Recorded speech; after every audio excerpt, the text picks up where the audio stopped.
welcome back to the Turf Shack. This might be the very last video I ever record in the Turf Shack because I am moving in 2 weeks. As you can see, there's no more Turf Shack behind me, and I am hoping that I get my deposit back because what had happened was not my fault. So today I'm gonna share a song that I wrote at the beginning of 2020 that I have been thinking about sharing ever since I wrote it. Partially because I really like it and I think it's a great song, but also because it was actually on the original short list, if you will, for the collection that became Lifter of My Head, but it did not make the cut. Well, that is true, it did not make the cut. So this was like gonna be one of 7 songs, but the EP ended up being 5 songs.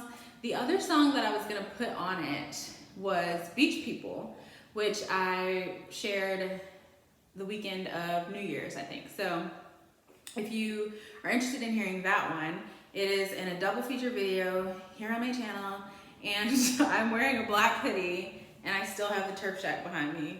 So you can listen to that if you're interested. But the other part of why I'm sharing this song is because over the weekend, my older brother introduced me to this song called Nara by Tim Godfrey and Travis Green, and it is so lit. It's from like a couple years ago, but as you know about me, I love worship music and worshiping the Lord, so I'm not really pressed about when stuff comes out. But it's a really great song and I recommend it. And the English part, because it's like, I don't know how to pronounce it, but it's either Igbo or Igbo. It's Igbo is the language. It's Nigerian language. Everybody in the comments correct me if I'm way off, but that's what my brother told me.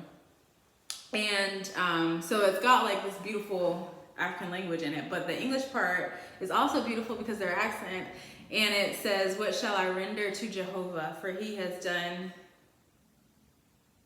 What shall I render to Jehovah?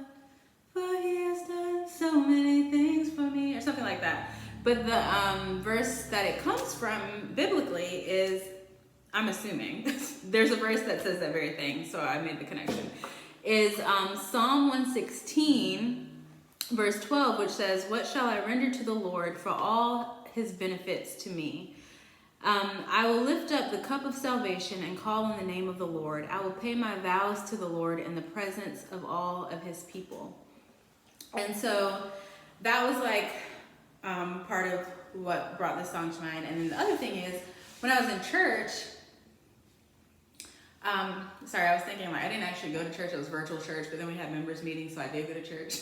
At some point over the weekend, the worship pastor at my church was reading out the very first part of Psalm 116, which is the same psalm. And it says, "I love the Lord because he has heard my voice and my pleas for mercy. Because he inclined his ear to me, therefore I will call on him as long as I live." And so it made me think of this song that I wrote. And the rest of, sorry, this is like a little bit all over the place. But we're just gonna keep going with it. So the rest of the lyrical content for the song that I wrote that I'm sharing comes from the next couple of verses as well as the one I just read. So, "The snares of death encompassed me, the pangs of Sheol laid hold on me. I suffered distress and anguish, then I called on the name of the Lord. O Lord, I pray, deliver my soul. Gracious is the Lord and righteous. Our God is merciful. He preserves the simple. When I was brought low, he saved me. Return, O my soul, to your rest, for the Lord has dealt bountifully with you. For you have delivered my soul from death, my eyes from tears, my feet from stumbling. I will walk before the Lord in the land of the living." Amen. So Psalm 116, the whole thing is really awesome, but I was just going to share those few verses. And I'll play the song for you now. Hopefully, I remember, like I know how it goes, but for whatever reason, when I have played it, sorry, it's on my phone, but I took a picture of my iPad, so it's in the photos section. Okay. All right, so here we are. Just like old times. Okay.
and thank you for joining me at the Turf Shack for this season. All right, guys, I'll talk to you soon. Bye.